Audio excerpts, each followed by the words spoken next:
Hi everyone, this is Miss Bradham.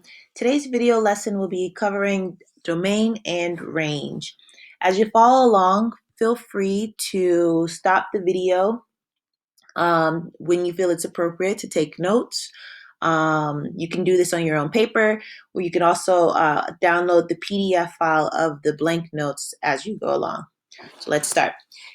Domain, this should be review for you guys. Domain is the set of all possible X values. So I'm going to take a moment and just go through the different examples that you have here, starting with the first one on the top left. If I look at this graph here is a linear function. And if I investigate what's happening with the X values, I see that the X values are going forever to the right and forever to the left. That means that the function is continuous. The way, therefore, I write the domain would be that the set of X values such that X will be an element of all real numbers. And what you see, how I'm writing this is set builder notation. I recorded the written component a little bit before doing the recorded part with my voice. And so written, I have in the notes interval notation, but it's set builder notation. So I'll make a note of that in Google Classroom. So in your notes, make a note of that as well. That R figure, if you guys recall, it means all real numbers. And then if I go down to the next example,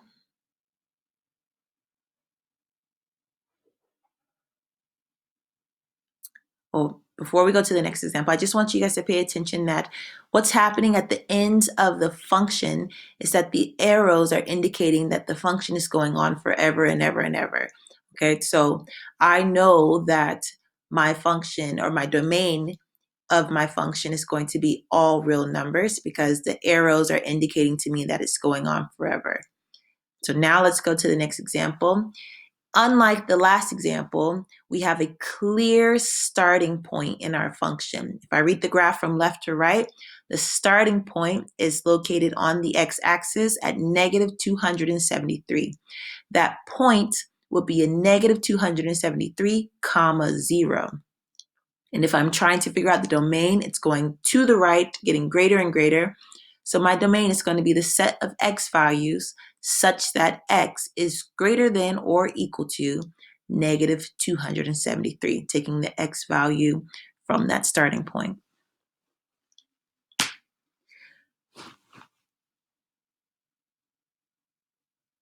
Things to note or things to pay attention to as we go along.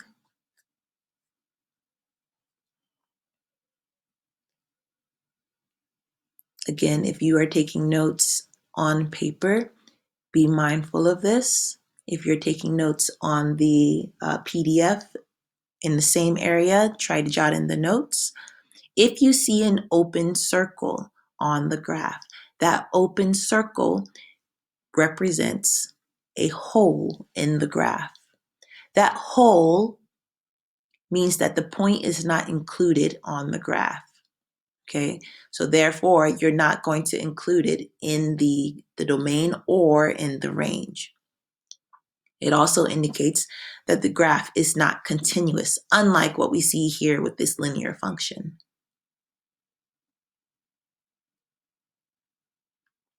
Symbolically, you would need to make sure that when you're writing your domain, you do not put equals to, it's just going to be greater than or less than. The other representation of a specific point that you will see is a closed circle, as we see in this example here. Closed circles mean that it's going to be included on the graph, and therefore also included within your domain and range. Now that we've clarified that, let's look at this next example. Here, I see I have a very clear starting point, and I have a very clear ending point. If I'm shooting a ball out of a cannon, it's going to have a clear release point, and then once it hits the ground, that original curve is no longer going to be continued. So my start point is from the height 0, 1, and my endpoint is at 9, 0. My domain is then going to be the set of x values such that x is going to be between, and I say between because I'm looking here, I have a clear container for where my x values exist, and it goes from 0 to 9. Now I have to determine whether or not the point is going to be included or if it's not going to be included. If I investigate what's happening with the endpoints, I see that they're closed circles, so I will include it in my graph.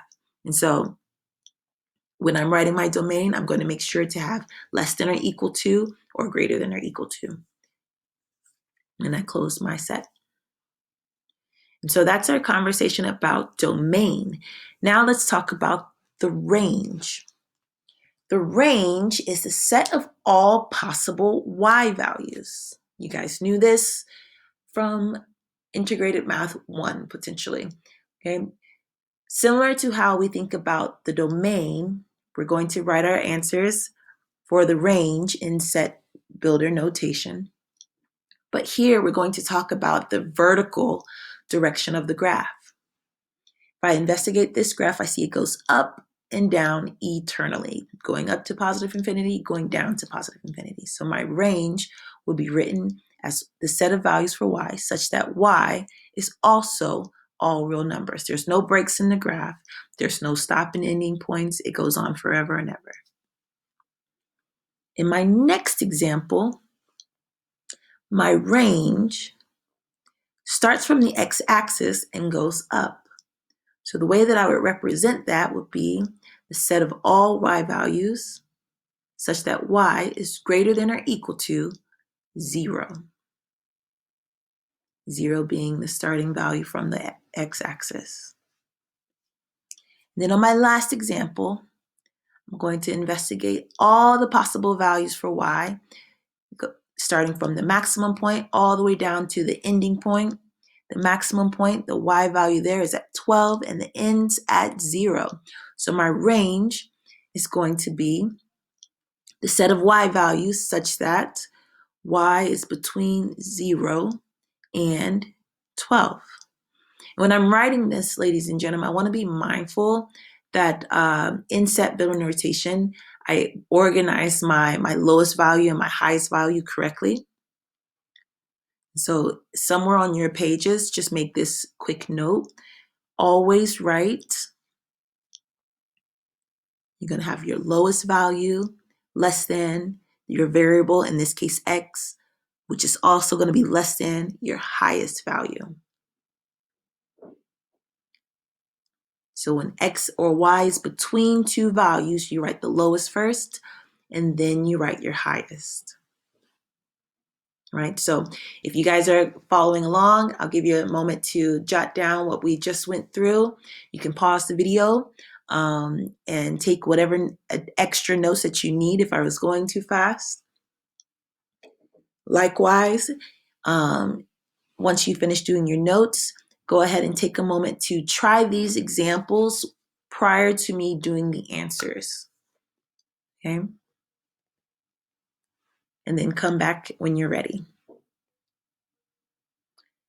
All right? So in the first example, if I investigate this closely, I see I have an open circle and I have a closed circle. So my domain, going from left to right, goes to from negative 10 to positive 6. So I'm going to write the set of all x values such that x is between, I have negative 10 as my start value, however, it's not included. And then I have 6 as my ending value, and it is included with the closed circle. So I have a less than symbol and a less than or equal to symbol, negative 10 to positive 6. My range, I'm going to investigate how far up and down my graph goes. Starting from the x-axis, it goes up to 10. So I'm going to write my range as a set of y values such that y is between, my lowest value is 0, and it is included. My highest value is 10 and it's not included.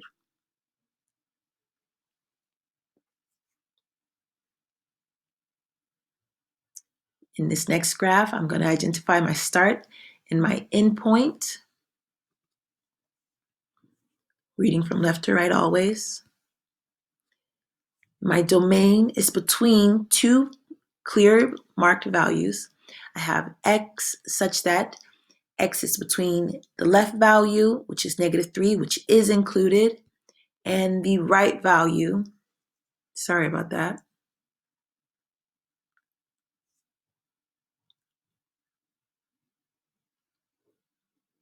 The left value, which is -3, and the right value, which is not included, which is a +3. Okay. Again, remember, open circles mean not included, closed circles mean included. My range, going vertically, starts at the x-axis and then goes up to the top points there. And so I'm going to say that my range is a set of y values such that y is between two values. My lowest value is 0 and it is included. My highest value is 3 and it is included as well. The reason it's included is because on the left-hand side, that point, -3, 3, must be included, even though on the right-hand side, that 3, 3 is not included.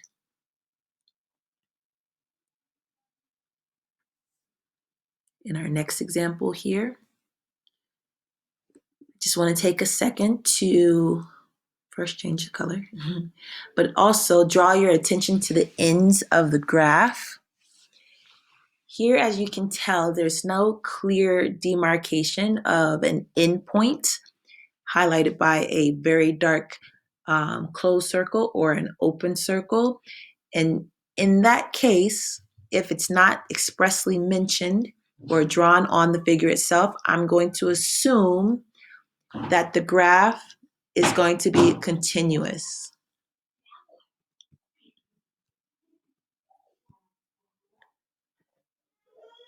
Sorry about that. Okay, I'm going to assume that the graph is continuous. And if it helps, you can go ahead and draw arrows on those ending end parts of the graph, so that way you can just be mindful that there's not an endpoint there. So now when I'm thinking of my domain, I see that the graph goes forever to the right and forever to the left, and therefore my domain is all real numbers. My range, however, stops once it gets down to the x-axis. And so I'm going to say that my range is going to be the set of values for y such that y is greater than or equal to 0.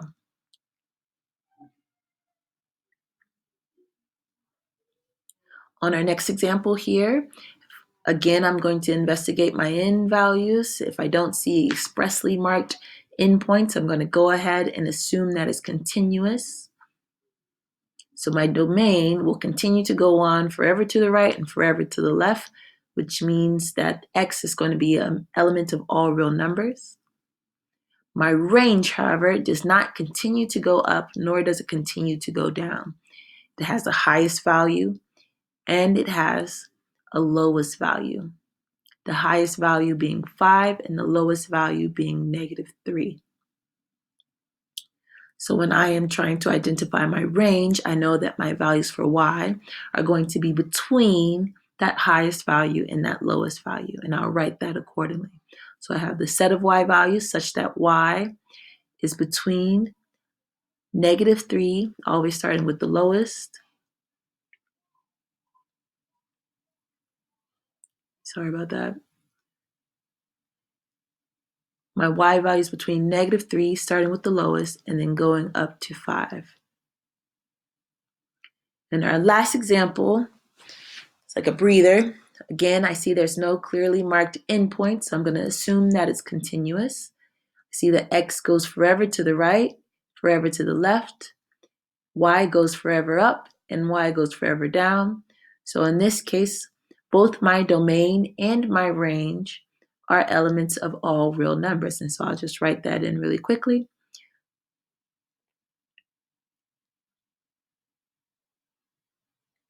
Same with my range, y such that y is an element of all real numbers, and I am done.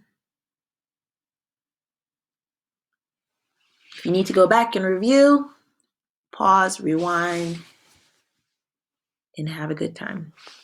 Now we're going to go a little bit further and talk about asymptotes and what they do to our domain and range. An asymptote, is how you pronounce that, is an invisible line that essentially causes your graph to start to bend. Last year when we talked about this in class, I mentioned that you can think of an asymptote as if it were that invisible barrier, that invisible wall on the Hunger Games when the cloud of smoke, poisonous smoke, was trying to catch the competitors of the Hunger Games. If that rings a bell, remember that when you're thinking about an asymptote. But essentially, it's an invisible line that the graph is going to try to get closer and closer and closer to. It will never actually reach it. But when you're sketching your graph, you want to also sketch the asymptote, and you have to make sure that since it's an invisible line, you're not going to represent it the same way. You're going to draw instead a dashed line to represent the asymptote. It could be a horizontal asymptote, or it can be a vertical asymptote. And since it's a line, you want to indicate that it's continuous with the arrows. Right? When you have certain asymptotes, sometimes it creates on your graph what can appear to be different regions.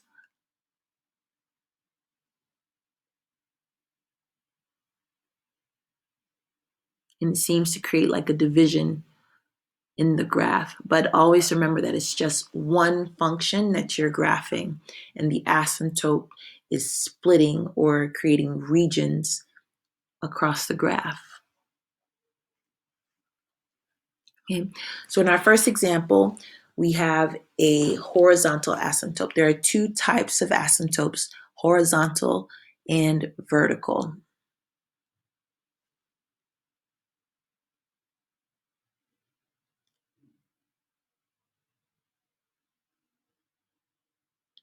There are additional asymptotes, but we won't be covering them in this class.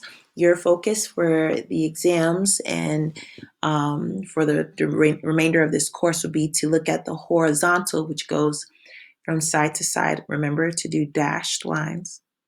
And vertical asymptotes, which go up and down. Again, remembering to draw with dashed lines. On the first example here, the horizontal asymptote has been given an equation as well. Take notice of how they're writing that equation. The horizontal asymptote is defined by having all the same y values. Those y values will each be 4 in this example. So the equation that you're going to use for the horizontal asymptote in this example will be y equals 4. My domain in this example, if I investigate what's happening with the purple graph there, it seems to be going forever to the right and forever to the left. There's no breaks in the graph. It's continuous. So therefore, I'm going to say that x is an element of all real numbers. My range, however, goes forever up, but because of that asymptote, it kind of starts to bend and gets closer and closer and closer to 4, but never actually reaches it. So my range is going to be values for y that are greater than 4, but never equal. It will never actually touch. A more mathematical term would be to intersect. It's never going to intersect that asymptote.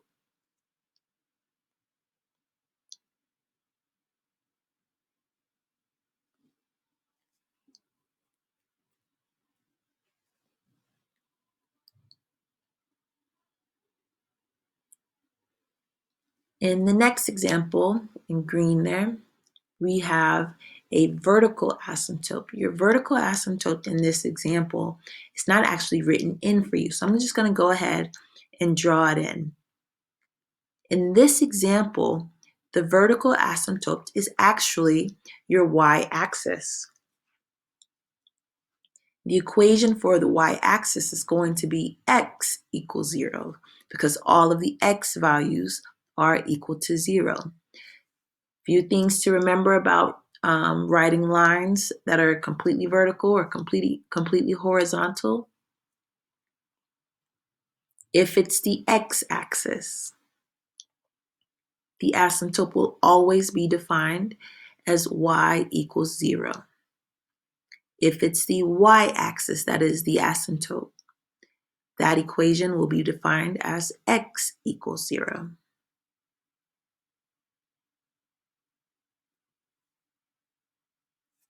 Okay, those are very important notes. Okay. So in this first example, I've drawn it in. You have your asymptote at x equal to 0. And so if I think about my domain and my range, I kind of have to envision it in by the regions. So I went ahead and identified region 1 and region 2. In region 1, I see that my domain seems to be everything greater than 0. And my range is everything greater than 2. In region 2, however, sorry about that.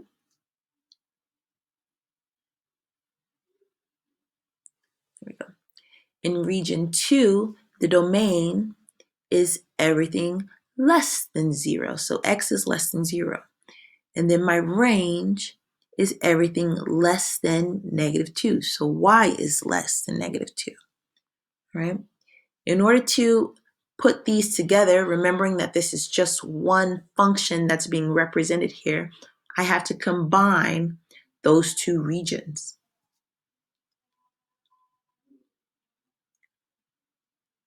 And that's what that note is saying there.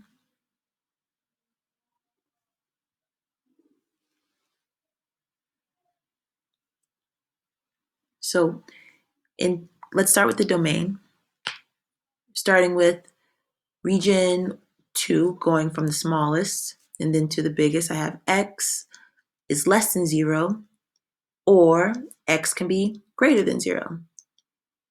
That or symbol, is essentially just, that word, is essentially just saying that x can be anything except for 0. So instead of writing that, what I had before, I'm going to write x is all real numbers, but it cannot equal 0.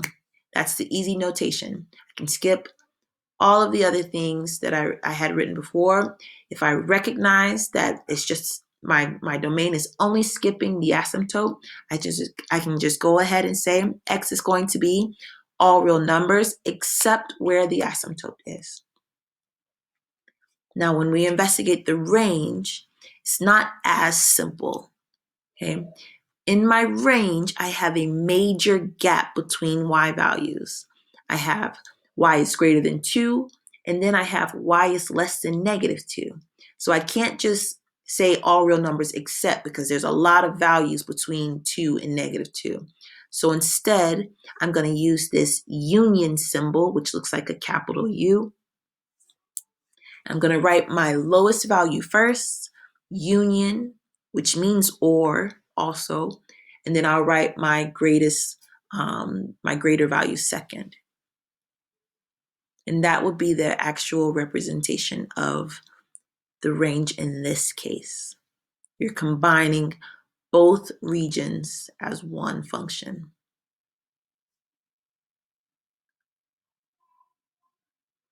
And whenever you see a major gap, you're always going to use that union when you're describing the range or the domain.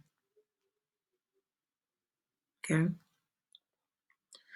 In the next example, let me switch colors really quickly. I see I have two asymptotes.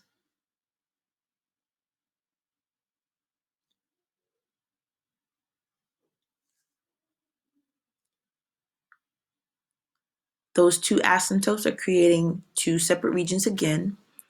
Region 1, if I investigate the domain, I see that it's all values greater than 5. So x is greater than 5. It will not equal it, but it's just going to be greater. And then my range is y is greater than 3. In region 2, x is less than 5, and in my range, y is less than 3. Now, if I investigate what's happening on the graph, there seems to be no major gaps between my domain values and my range values. And so I can do the easy check step and just say my domain is going to be all real values except for where that asymptote is. So I have the set of values for x such that x is an element of all real numbers except where x is equal to 5. So x cannot equal 5. And then for my range, I have the set of values for y such that y is an element of all real numbers except where y is equal to 3. So y cannot equal 3. And I'm done. Ba-ching. Again, I'm going to zoom out for you guys. Sorry about this obnoxious bar that keeps popping up for editing. Give me one moment. Here we go. If you guys need to pause the screen to take a screenshot and input into your notes somewhere, feel free. If you also would like to try these examples prior to me working them, feel free to pause as well and begin working on those. We're going to start with the first example here. On this example, I see that I have a clear starting point. And then it seems to go on to the right forever and ever and ever. There's an asymptote at the top. The starting point is at 0, 35. So my domain is going to go from that starting point and continue to the right forever. So x will be values such that x is greater than or equal to 0. Taking the x value from the starting point. My range, if I investigate closely, I see that my range seems to be bound between that asymptote and the starting point. So I'm going to take the y value from the starting point. That's my lowest value, and then my highest value is the asymptote. It will equal the starting value, so I have here I'm mentioning that it's not included. And then on the left-hand side, I have that it is included. Okay, and so I have equal to on the left-hand side, but not on the right. The next example at the bottom, we have pretty straightforward graph. If I investigate the domain, I see it goes to the right forever, approaching positive infinity, and then also to the left, approaching negative infinity. There are no gaps. The graph is continuous. So my domain is a set of all real numbers.